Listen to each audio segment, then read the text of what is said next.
The yen is skyrocketing. YCL, the 2x yen ETF, is up over 20% in the past month. Pretty much everything else, it's selling off.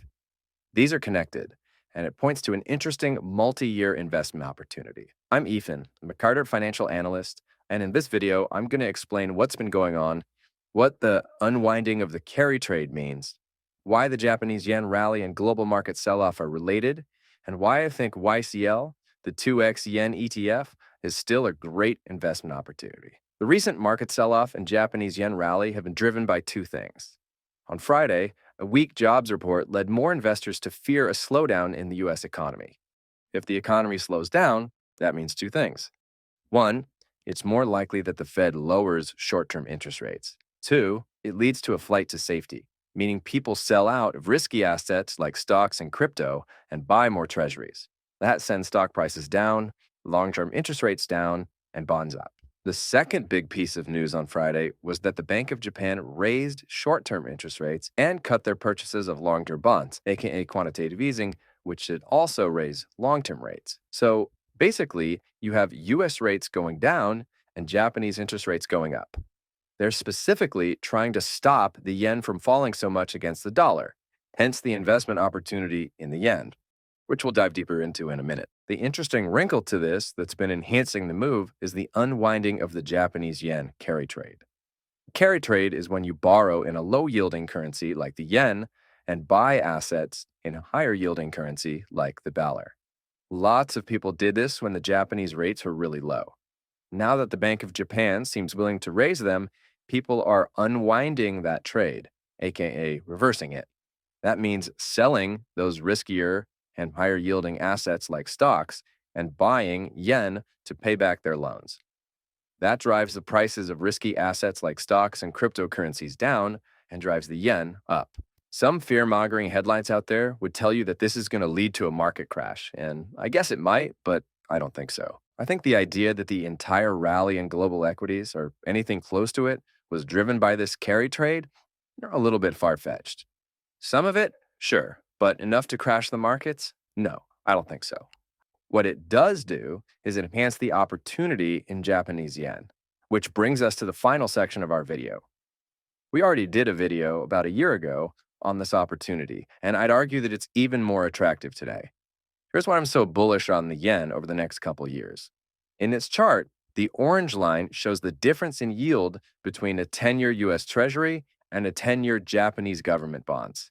The blue line shows the number of Japanese yen it took to equal $1. Other than the pandemic anomaly, you can see that the relationship has been pretty strong. As the orange line has gone down, meaning the US and Japanese interest rates have gotten closer, the blue line has also gone down, meaning the yen has strengthened against the dollar, and vice versa. That's because they're both very low-risk government bonds. So when US Treasuries offer a higher yield for the same risk, Japanese investors move money into the US to buy them, which strengthens the dollar. Then, when the yields get closer and the return difference isn't as high, investors move money back into Japan, which strengthens the yen. This dynamic reached extreme levels in 2021 as the US rapidly increased interest rates, causing the yen to weaken by about 50% against the dollar. Over the next few years, I think that's likely to reverse.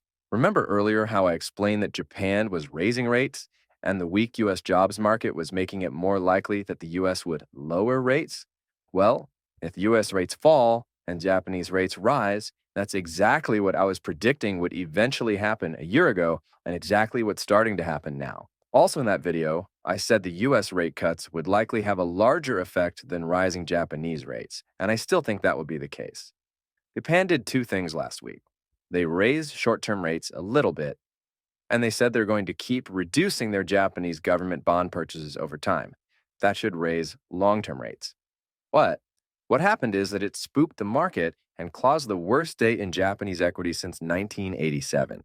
Essentially, they're tightening monetary policy when their economy is already potentially in a recession. Higher interest rates give people and businesses less incentive to spend money since they can get better interest rates on their savings. If they spend less money, the economy slows down.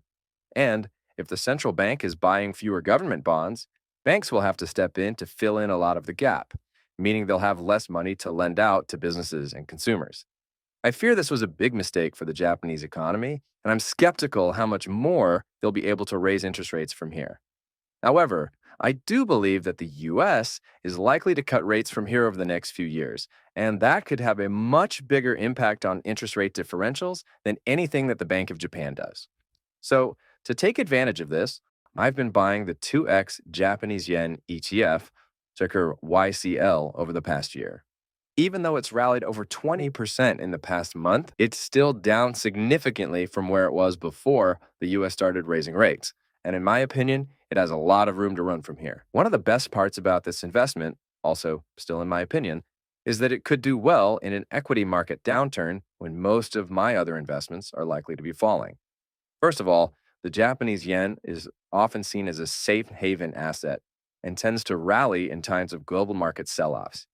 Second, the main driver of my thesis is falling US interest rates, which tend to happen when the stock market sells off as investors rush to safety in US Treasuries. For these reasons, I remain bullish on YCL and the yen over the next few years. By the way, if you were in our Discord, you would have already heard about this opportunity 3 months ago and why I was worried about US tech stocks 23 days ago. You'd also have gotten a preview of this video and all of our other investing ideas in advance, including many that never make it onto YouTube. If you'd like to join, click the link in the description. It's free. And if you've enjoyed this content, hit the like button, show us some love, and hit that subscribe button because there are more videos like it coming soon. Al and I will look forward to seeing you in the next one.